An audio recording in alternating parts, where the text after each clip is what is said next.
kung pag-aaralan mo lang yung unang salita ni Congressman Marco na sinasabi niya na wag na lang politikahin. Suportahan na lang. O, ibig sabihin niya, totoo. Di ba? Bakit hindi sila transparent? Di ba? Bakit hindi sila transparent? What are they hiding?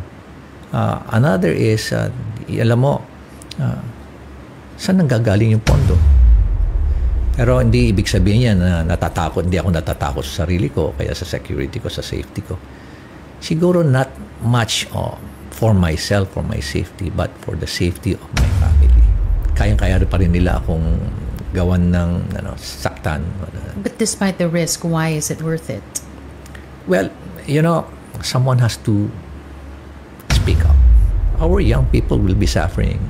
You saw my grandkids. I don't want them to be suffering 5 years, 10 years from now.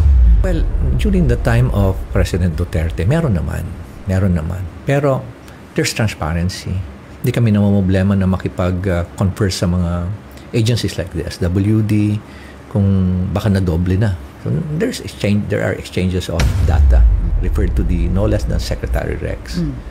At binanggit nga niya sa akin na it's a privacy issue. So hindi ko na lang question kasi alam mo naman na pressure din si Secretary. Dadagan, Balita News Update. At sa amin, nakapag-harvest na kami, kakatanim lang eh. So, hindi, buti na lang yung timing, hindi yung bago aanin, nakapag-anin na.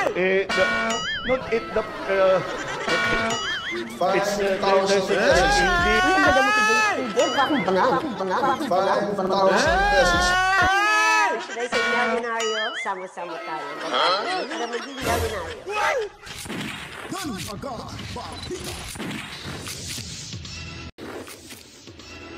Alright, welcome back mga kabaydaan. Nagbabalik na naman ho ang inyong lingkod, ang Danagan Balita Reaction Video News Update. Welcome Luzon, Visayas at Mindanao, overseas Filipino workers. Saludo ho kami sa inyo dahil kayo ang bagong bayani ng Pilipinas at lahat ng mga Pilipino saan mang lupalop ng ating mundo. Welcome ho sa ating lahat. At babatiin of course yung ating mga masugid na tagapanood at yung ating moderators, silent viewers at sa hindi pa po nakapag-subscribe at na lagi lamang nanonood, hindi nag-like, hindi nagko-comment. So gawin nyo na ho yan para ho mas lalo pa tayong gaganahan sa ating gagawing reaction video. Pindutin ang notification bell. And of course, hindi ho rin natin kakalimutan itong mga subscribers natin na meron na ho tayong 46,674 subscribers. Matsalam ho, bago ho magkaroon ho tayo ng midterm elections nitong taon na ito, sana ay makaabot na tayo ng 50,000 subscribers at bago matapos ang taong ito mga kawitaan, sana meron na ho tayong 100,000 subscribers. At huwag niyo pong i-skip yung ads na inyong mapapanood dahil yan po lamang ang nakapagbigay sa atin or makapagbigay ng lakas na loob para may pagpatuloy ho ang ating gagawing reaction video para makapaghatid tayo ng totoo, tapat at komprehensibo na mga balitaan, komento, reaksyon at opinyon. And of course, magandang buhay, Mami Rose and Daddy Birding and Tui Tobias diyan sa Cebu City. Matsalam.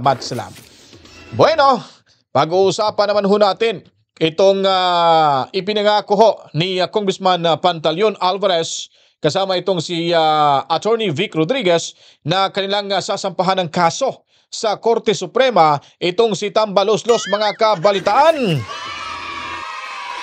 Tuwang-tuwa yung mga chikiting ho natin dito. Salamat ha. Alright, tuwang-tuwa talaga mga kabalitaan. So ngayon po, makikita nyo po dito ay sinampahan na. Kasama pala dito si Martin Romualdez. At ito namang si Manuel Jose Dalipe, yun yata yung nagtatanong sa sa Secretary General. Secretary General, maaari mo bang malaman kung ilan yung mga pumirma? Napakayabang, napakahambog mga kabaydaan. Ito ring si Elizalde Co. At of course si si Stella Luz, Kimbo, and John Doe. Ay, ang dami pala. John Doe and Jane Doe mga kabaydaan. Napakadami. Yun na yan, mapapasama na yung hindi mapapangalanan dyan mga kabalitaan. Naku po! narito na ang karma is real mga kabalitaan. Parang malapit na ho silang mapapas dyan sa kanilang kinauupuan. Ito po nasa korte na ho ito. Hintay-hintayin ho natin. Hindi natin to babanggitin pa at kukomentaryuhan dahil po ay nasa korte na. Bawal po yan sa atin. Bueno, ito naman hong naalala niyo po ba si Mayor Magalong? No? Si Mayor Magalong mga kabalitaan ay talagang walang takot to na kanyang binisto.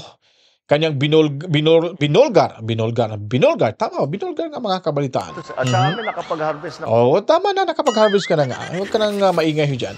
Panoorin muna natin to. Dahil may pasabog itong si Mayor Magalong laban ho kay Tambaluslos Kabalitaan.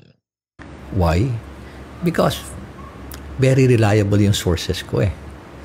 I've been with the Philippine National Police, I've been with CIDG, and I know how to evaluate my information.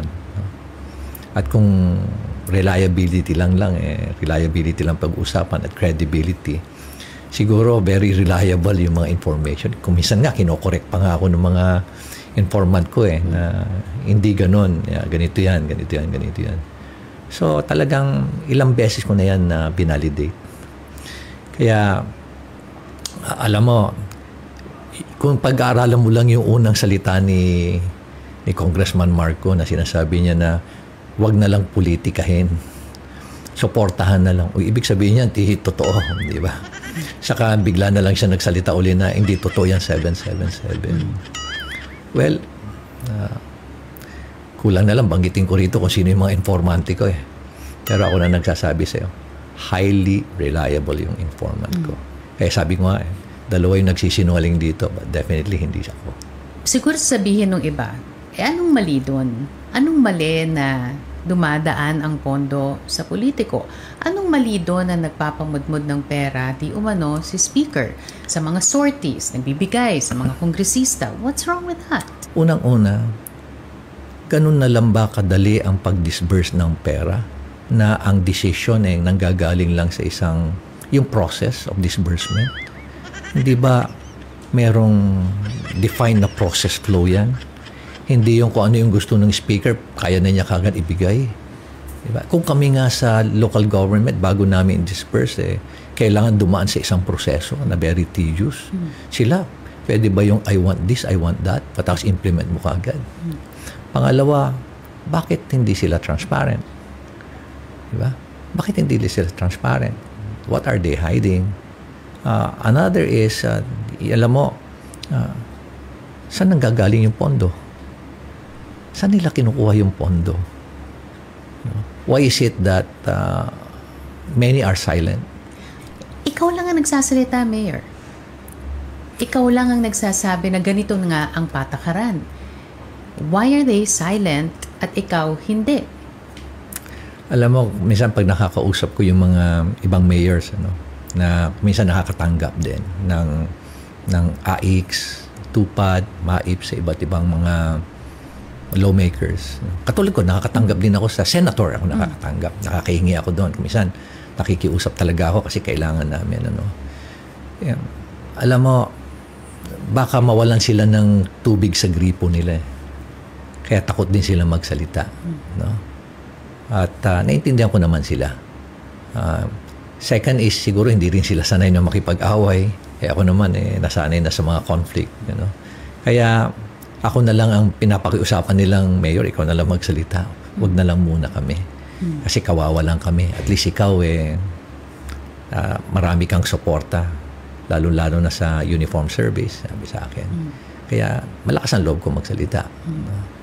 Pero hindi ibig sabihin yan na natatakot. Hindi ako natatakot sa sarili ko, kaya sa security ko, sa safety ko. Siguro not much for myself, for my safety, but for the safety of my family. Kasi kung may plano silang gawin sa akin, paano kung kasama ko yung pamilya ko sa loob ng sasakyan? May ganun ba? May banta ba? Ako, yung ganitong mga issues kasi talagang very sensitive. Kung naramdaman ko nga ito nung panahon na nagsalita ako laban sa isang chief PNP, incumbent chief PNP. Tapos yung laban ko rin sa mga when I revealed about the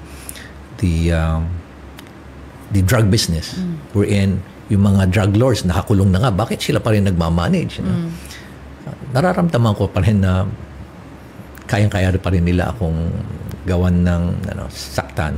But despite the risk, why is it worth it? Well, someone has to speak up. But are you trying to be a hero? Are you trying to be a martyr here? No, not hindi naman ganon. Pero, if we're not going to speak up and speak out, if we remain silent about this, what's going to happen 10 years, 5 years from now, 10 years from now, Carmina? Our young people will be suffering. You saw my grandkids. I don't want them to be suffering 5 years, 10 years from now. I want to leave a legacy, a noble legacy for them to be able to make sure that their future is they have a bright future, a good future for them. But if we're not going to do anything about it, I'm now in a position to influence, to do something about it. Pero if I just simply be silent, then 10 years from now, here comes people, my kids telling me, Dad, you did not do anything about it. You have that chance, but wala kang ginawa. Why? I don't want to be explaining that to them and to our young people. Yun, tama. Tama ho yung sinabi ni Magalong, mga kabaitan. No? Tarang mararamdaman ho natin na siya po talaga ay, siyempre, bilang whistleblower at public servant, ay makikita ho talaga natin na talagang may magtatangka ho sa buhay ho nito. Pero hindi niya na ho iniisip po yan. Ang mahalaga ho dito ay mapapakinggan niya ho at masabi niya sa taong bayan at kung ano man ang katotohanan ho dito, mga kabalitaan. Kasi nga po, hindi biro ho yung ginawa ho nito ni Mayor Magalong. Buhay ho yung kapalit ho dito. Kaya talagang kapanipaniwala ho yung kanyang pambibisto ho dito, mga kabalitaan. At sa video ito, ipapakita ho natin na si Mayor Magalong mismo ay sinasabi niya dito, hindi ho siya nagsisisi, wala siyang regret na sinuportahan niya si Tatay Digong Duterte. At makikita natin, maririnig natin mula mismo sa kanya kung sino po ba talaga si Tatay Digong Duterte. Totoo bang magnanakaw? Totoo bang may mga anomaliyang tinatago? O anong klaseng leader, dating Pangulo ng ating bansa, itong si Tatay Digong Duterte? Ang masama pa, sisiguraduhin nila na kukunin nila yung dalawa. Aside from yung nag-fill up ka na ng form, merong 2 important na information na gusto nilang makita sa bawat nabibigyan nila. Full name mo, and of course, your cell phone number. Tapos? At yun na yun. Yun yung mga text brigade na yun. Text brigade na nila yun. No? Tapos, anong guarantee na nasusunod talaga yung proseso na dapat ang isang beneficiary, dapat every 3 months kung sakasakali man, nagkakadoble-doble nga, di ba? Tapos, kung sabay-sabay pa na nag-release ng AKAP, MAIP, o kaya AKAP at TUPAD at AIX, namomblema yung mga agencies kasi baka magdoble-doble. So, nagkakaroon pa sila ng interagency meeting. Kinakwento mismo sa akin to, na mga personnel from the agencies, na national agencies of government na, sir, kailan mag-usap-usap kami kasi magno-doble sir yun sa amin kasi sobra-sobra sir na dumating ang suporta.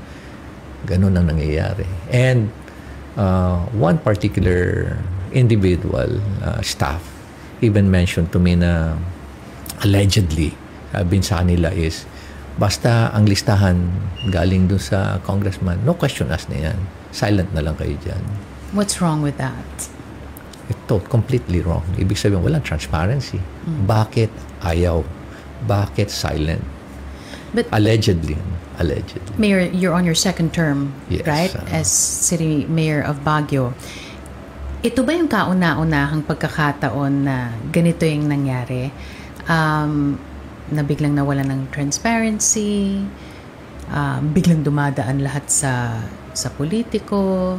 Is this the first time that it's happening or it's been happening for a while? Well, during the time of President Duterte, meron naman. Pero there's transparency. Hindi kami namamblema na makipag-confer sa mga agencies like the SWD kung baka na-doble na. So there are exchanges of data. Pero ngayon lang kami na nagulat ako nawala talaga At kinonfront ko rin yung DSWD. Yan sinabi sa akin, Privacy Act daw. Might be a violation of Privacy Act. This is also one of the issues that I raised with Secretary Rex. Wait a minute. Violation of data privacy, pero constituents niya yun eh. Precisely. Kaya hindi ko nga makuha yung reason nila na it's a violation of the Privacy Act. And hindi ko, I don't really understand where is the violation there. Ang intention lang naman namin is wag lang magdoble, wala lang redundancy. No? Pero for some reason, yun ang pinaka-convenient na nila eh. Convenient na reason nila. And this is also a matter that I've already referred to the no less than Secretary Rex. At binanggit nga niya sa akin na it's a privacy issue. So, hindi ko na lang question kasi alam mo naman na pre-pressure din si Secretary Rex. Alam mo si Secretary Rex talagang probably one of the best secretaries siya na nakita ko rin. Pero nakatali rin siguro yung kamay niya kaya hindi rin siya gaanong makapag-desisyon na maayos. So, grabe no? Dahil lang sa privacy, hindi na po pwedeng makakuha ng mga lista sa kanyang mga constituents na mabibigyan ng tulong nitong AKAP, AX at tulong ni Tamba mga kabalitaan. Diba, napaka walang kwenta napaka nonsense yung rason na dahil may because of the privacy issue, so kailangan protektahan yung bawat isa. Paano constituents nga, tama ngayon si Madam, no? Na constituents mo naman, as a mayor, you have the right to ask a question regarding sa mga sa list of your constituents na naka-receive sa tinatawag na ayuda. Baka magka-doble-doble nga. May punto rin naman si Mayor Magalong dito.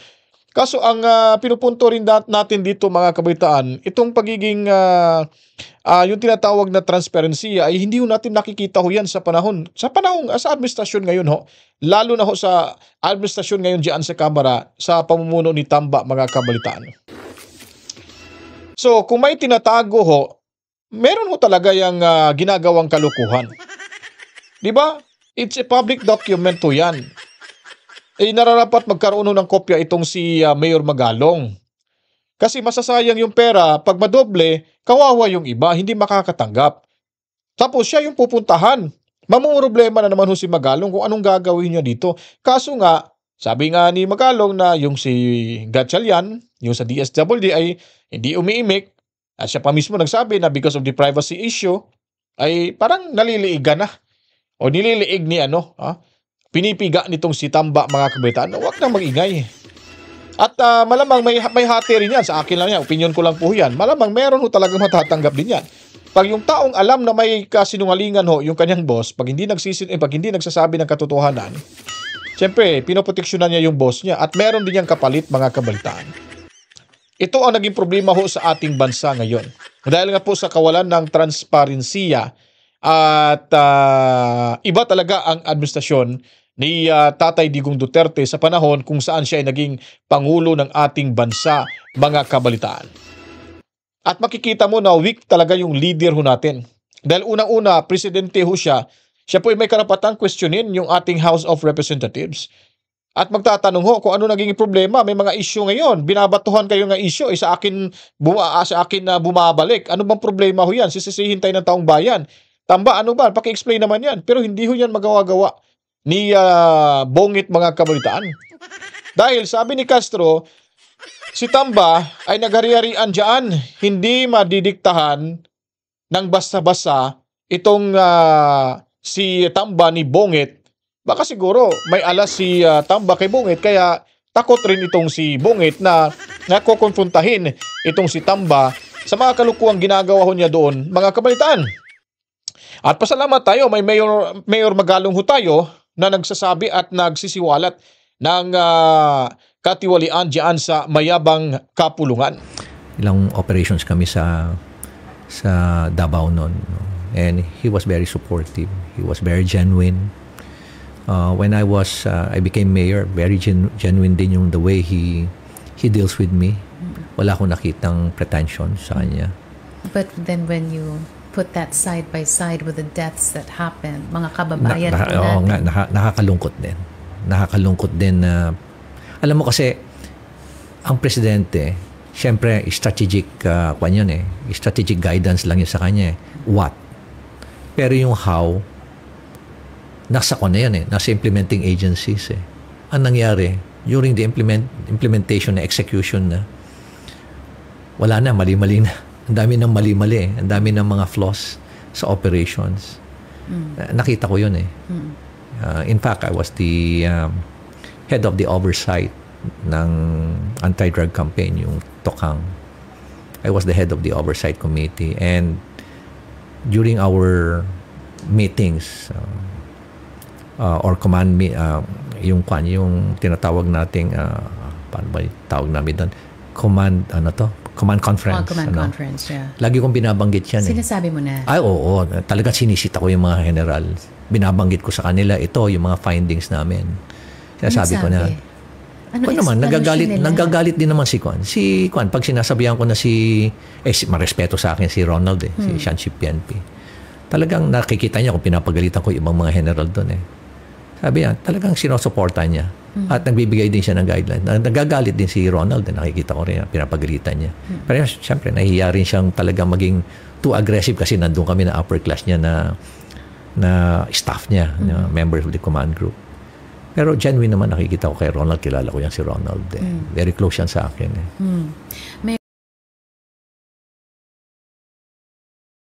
So, ayun po mga kabalitaan, no?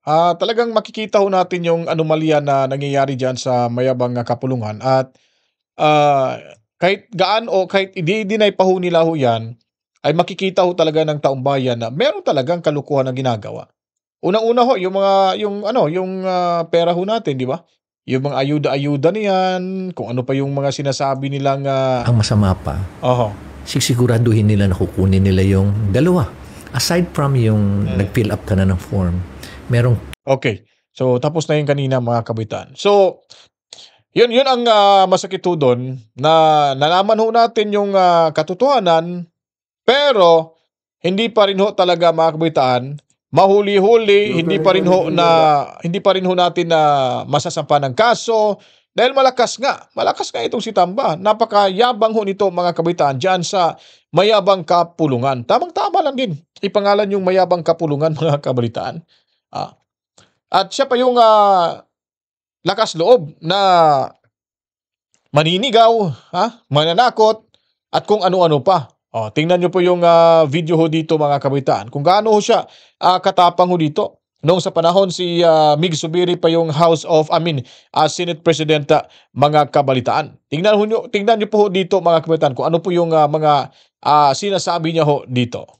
Na inagri natin nung Hulyo, na tapusin natin nung Disyembre, tinapos natin yung Setyembre. 3 months in advance. Yung mga SONA priorities na dapat tapusin pa natin bago mag-SONA, tinapos na natin nung Disyembre. Over 6 months in advance. Hinintay naman natin yung mga kaibigan natin sa Senado kung kailan nila tatapusin. Pero, kumbaga, wala kaming back subjects, naghihintay lang kami. Kaya sana, yung mga kaibigan natin sa Senado, imbis na kung anong pinag-uusapan, keso PI, keso RBC, tapusin na lang yung trabaho nila. Diba? Yung LEDAC, yung SONA, tapusin na lang nila. Tutukan na lang yung trabaho nila. Ating inaano tayo porque tapos na yung trabaho natin Kadugay. Pasensya na, di ba? Bisaya naman si Mix. Tapusin na lang yung trabaho niyo. Tama na ito mga kung ano mong pinagsasabi. Si Senador, magtrabaho ka na lang kayo. Si mga senators, trabaho naman yung mga LEDAC at yung SONA priorities. Para sa bayan, kung ano, paligoy-ligoy pa kayo Dinidistract mo naman yung bayan Diba? Tapusin mo na lang yung trabaho niyo. Siguro kaya walang LEDAC kahapon kasi sa totoo lang, nagiging pa sila pa ng extension Kwentuhan nyo nga kami, ano ba nangyari kahapon? Hindi ka namin nakita kasi siguro nakikiusap sila. Basta tapos na yung trabaho ng House of Representatives. I've reported it to you since September. Advance tayo. Tuwing break at tapos na lahat ng assignments natin. Yung senador hindi pa tapos. Tapusin nyo yung trabaho nyo. Naghihintay na ang mga Pilipino. Huwag mo na may didistract dito sa PI. Wala tayong pakialam sa PI. Yung PI, trabaho na yan ng taong bayan. yung mga congressman at yung mga senador, trabahuin natin yung legislation. Okay? PI hindi yan legislation. Trabaho yan ng taong bayan. That's the power of the people. So let's focus on our work. Get down to work. Buckle down. There's just 24 of you. Get your act together. Focus. Okay? Focus on your work. All right? And stop hitting on Congress. And maintain parliamentary courtesy. Lest 300 congressmen start picking on, well, the delays that you have caused the nation in legislation. Okay? Buwaya sa Kongreso, gutom sa pera ng bayan. Mga utak dito pero bulsa lang ang laman. Walang batas na tunay para sa bayan. Walang pakialam, sariling interes lang yan ang laging una. Nagpapanggap na may malasakit pero sa totoo'y wala. Mga investigasyon pero lahat pekit pabida. Para sa kanila ang porbarong, para sa atin ang barya. Habang tayo'y nagugutom, sila'y nagsasaya. Buwaya, buwaya, sila'y sakim sa yaman. Buwaya, buwaya, ang pera ng bayan kinakamgam. Impres na tumulong, politika ang galawan. Buwaya, buwaya, sa Kongreso'y halimaw sa kasakiman. Sa bawat hearing may nakatagong agenda. Investigasyon daw pero politika ang tema. Kaliwakanan ng batuhan ng intriga. Ang kalaban nila tudungisan ng kanilang tila. Bakit nga ba sa paggawa ng batas ay hindi sila nakatuto? Laging may pakana, sino ba ang susunod nilang target? Habang nasa pwesto parang hari sa palasyo, tayo'y naiwan sa hirap habang sila'y busog sa kaban ng bayan. Buwaya, buwaya, sila'y sakim sa yaman. Buwaya, buwaya, ang pera ng bayan kinakamgam. Impres na tumulong, politika ang galawan. Buwaya, buwaya, sa Kongreso'y halimaw sa kasakiman. Bansa'y nalulunod, sila'y nakangiti. Ang ginto sa kamay, sa bulsa nila'y humihimlay. Hanggang kailan magtutusa bawat pamilyang nagdarahop? Buhay ay patuloy na lumalamon, walang kabusugan. Buwaya, buwaya, sila'y sakim sa yaman.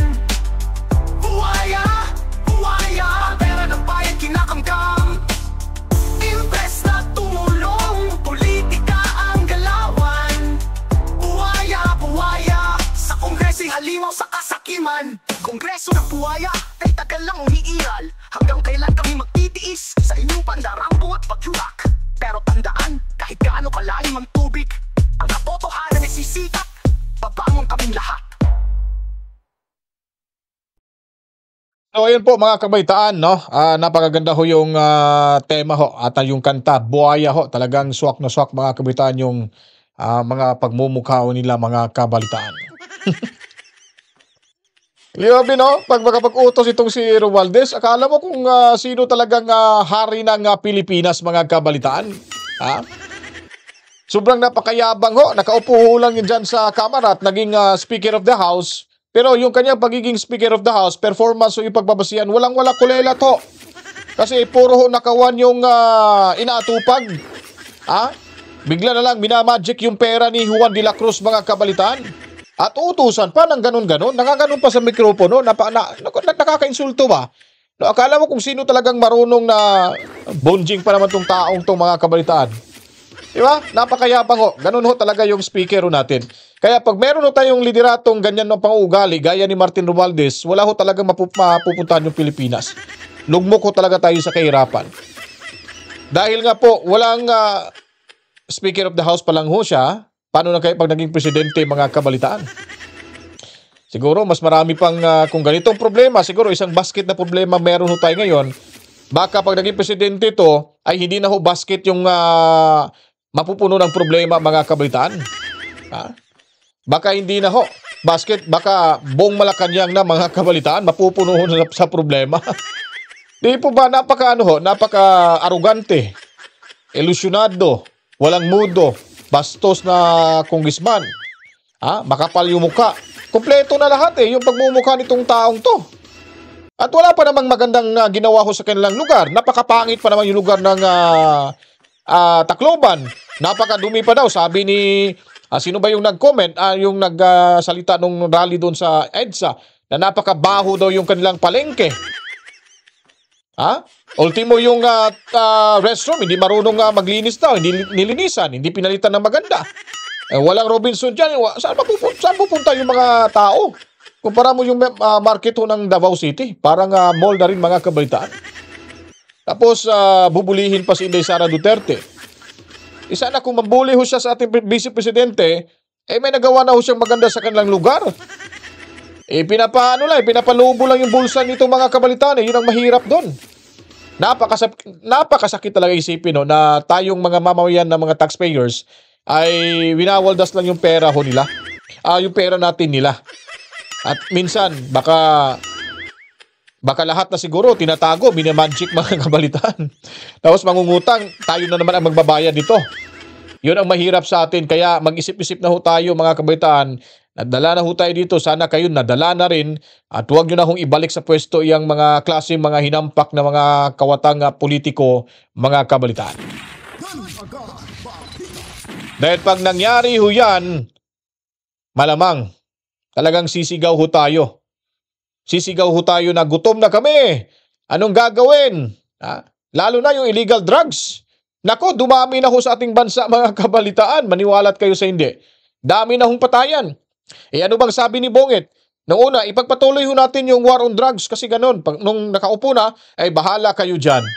Yun ang sagot niya. May video ako dyan mga kabalitaan. Hindi ko lang naihanda ho dito. Hindi ko lang naihanda. Meron yun. Hanapin ko nga. Well, magsasalita ako dito para makita niyo po mga kabaitan. Anyway, sa next vlog lang ho natin yan. Next content. Kasi nga, yung illegal drugs talaga sa ating bansa, problema ho talaga mga kabaitan. Nakakamiss ho yung war on drugs ni Tatay Digong Duterte. Naman sa magsama, kriminal kaliwat kanan.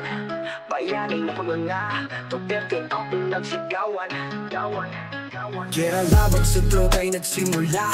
Madami ang sumuko pero madami din ang nanglaban. Sa isang iglap talay naging pula. Kinabukasan gumising ang bayan na malayan na sa mga kriminal. War on drugs, kalayaan ng taong bayan.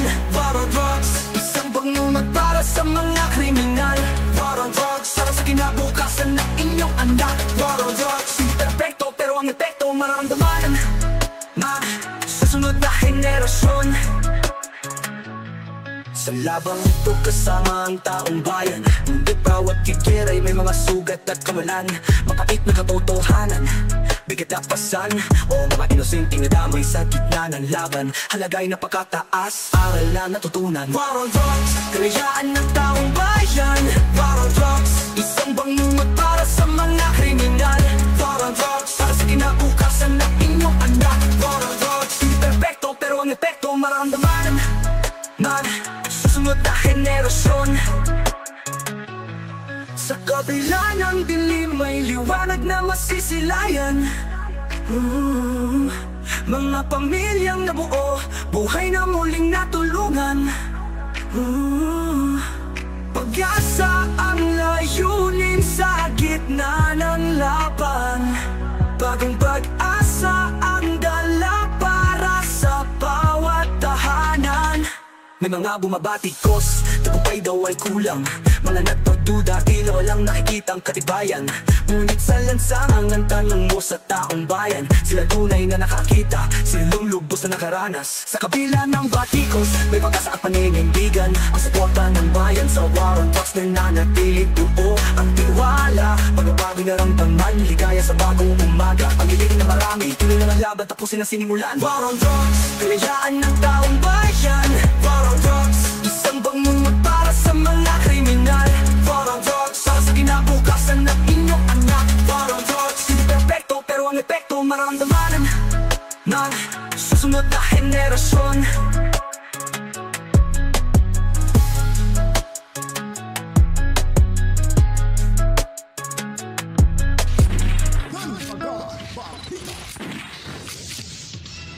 Ngayon po mga kawitaan, talagang totoo ho, pag pinagpatuloy ho yung war on drugs sa ating bansa ay hindi ho natin mararamdaman. Pero yung epekto ho nito mararamdaman ho sa susunod na mga henerasyon mga kabalitaan.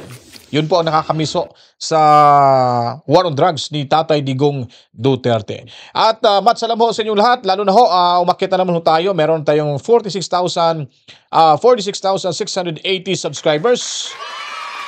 Maraming salamat ho sa suporta at lagi ho kayong tumambay para ho kayo makatambay ho sa ating munting bahay. Click nyo po yung notification bell para ma-notify kayo at agad-agad mapapanood yung mga latest uploaded video natin kabalitaan. Maraming salamat din sa lahat ng mga nanonood, overseas Filipino workers, mabuhay bagong bayani ng Pilipinas, saan mga lupalop ng ating mundo na may mga Pilipino, Luzon, Visayas at Mindanao. Maraming salamat. Sana po, kung nagustuhan niyo po itong ating reaction video, huwag kalimutan mag-like, comment at i-share niyo po. Damihan niyo po yung likes ng ating video para ho mas magiging ganado pa ho tayo at talagang malalaman ng makaramihang Pilipino ho saan man sa mundo. Alright, so ako po yung magpapasalamat. Matsalam sa inyong lahat. Kita-kitso tayo sa sunod-sunod na mga oras. Dito lamang sa ating munting bahay, ang reaction video ng Danagan Balita News Update. To God be the glory. Mama! Chip. Peace out. Danagan Balita.